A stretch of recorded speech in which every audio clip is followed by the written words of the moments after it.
is Sarah Rector. Have you heard of Sarah Rector?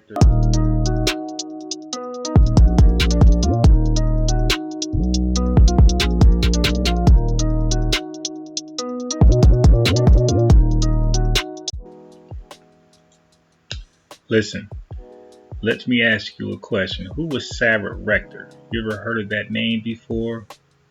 Well, she was a little princess with the oil plug back in the day. So check it. She was a young black girl born in 1902. Yes, 1902. In what we now call Oklahoma. Oklahoma is known for being that silver spoon for black folks, you dig? And black money. She wasn't rich, wasn't special by birth, just a regular girl from a freedman family. But here's the twist. Her people was part of the Creek Nation. And thanks to that connection, the government hit her with a land stimmy under the Dawes Act. She got 160 acres of dusty ass land that folks thought was straight trash, ain't nobody wanted. Okay, so they tried to do her dirty and they came back and bit them. The land hit different, oil popping like a money machine. In 1913, this land that everybody was sleeping on turned out to be dripping with oil, Standard Oil. Yep, the old school version of big oil. Came through, leased the land, and struck that black gold. That joint was producing about 2,500 barrels a day. And just like that, Sarah Rector went from poor to getting paid.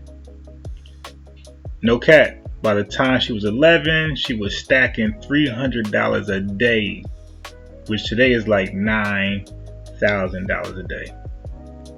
For real. So $9,000 a day. That's what she was doing in 1902.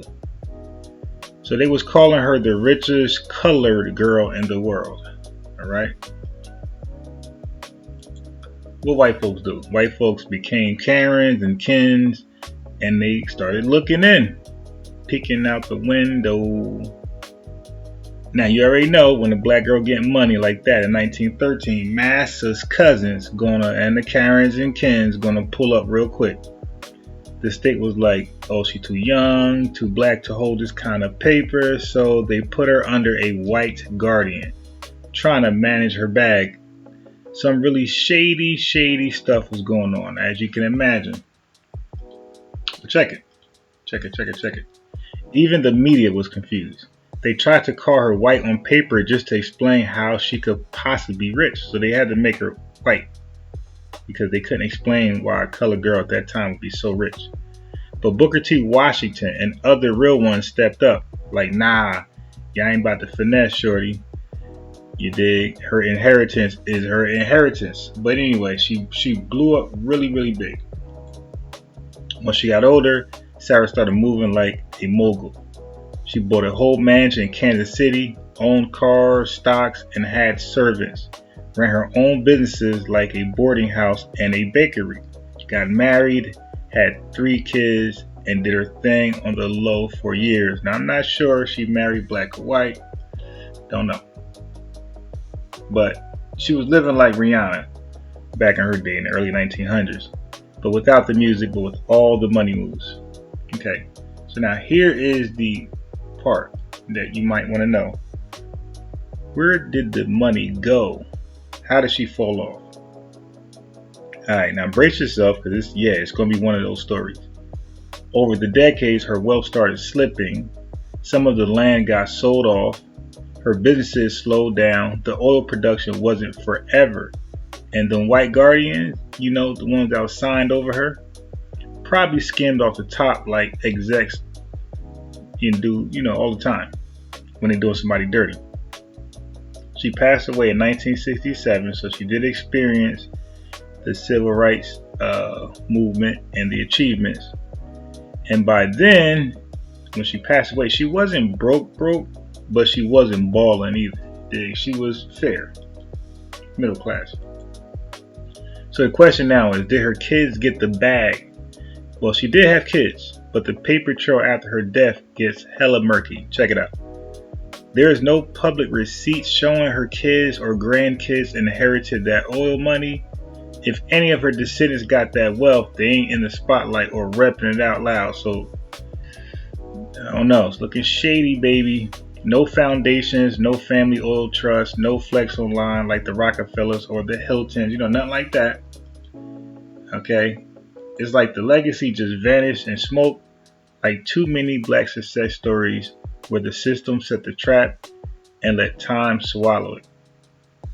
A lot of millionaire men, a lot of millionaire black men, foundational black men, find themselves in controversial lives, right? Where they get accused of things that's unfortunate. It may be true, may be false, but their wealth is gone. That's the bottom line. Right? These guys died. These black men died with their wealth gone. And I can't say it's somebody else's fault. They find themselves in these positions where they're being accused of the most unthinkable crimes. Anyway, who got the oil now? As for the oil wells, well, she don't own them anymore. Somebody or some company came through and scooped it up. Probably through shady contracts, maybe legal loopholes, or some transfer of ownership. Some transfer of ownership. They be hustling like that back in the day because she was still a minor, don't forget. So most likely them joints are in the hands of a private energy firm, maybe even oil tycoons who don't even know who this young woman is, never knew her name. So they played the long game, took the dip, and left her name dry. Or now I gotta come behind and speak about her. Okay, so Sarah Rector, say her name. Sarah Rector. She was that young black princess. Okay, she came from dirt, figuratively speaking, and hit the oil jackpot. But the system wasn't built for us like that. It wasn't built for us to stay rich, and even today, if you let that door open, it'll take your money. Her bag got robbed. They fumbled the bag for her. Her legacy lost in the shuffle, and her name got buried in silence. So, she's a lesson, a flex, and a warning, all in one. Protect your bag the best you can.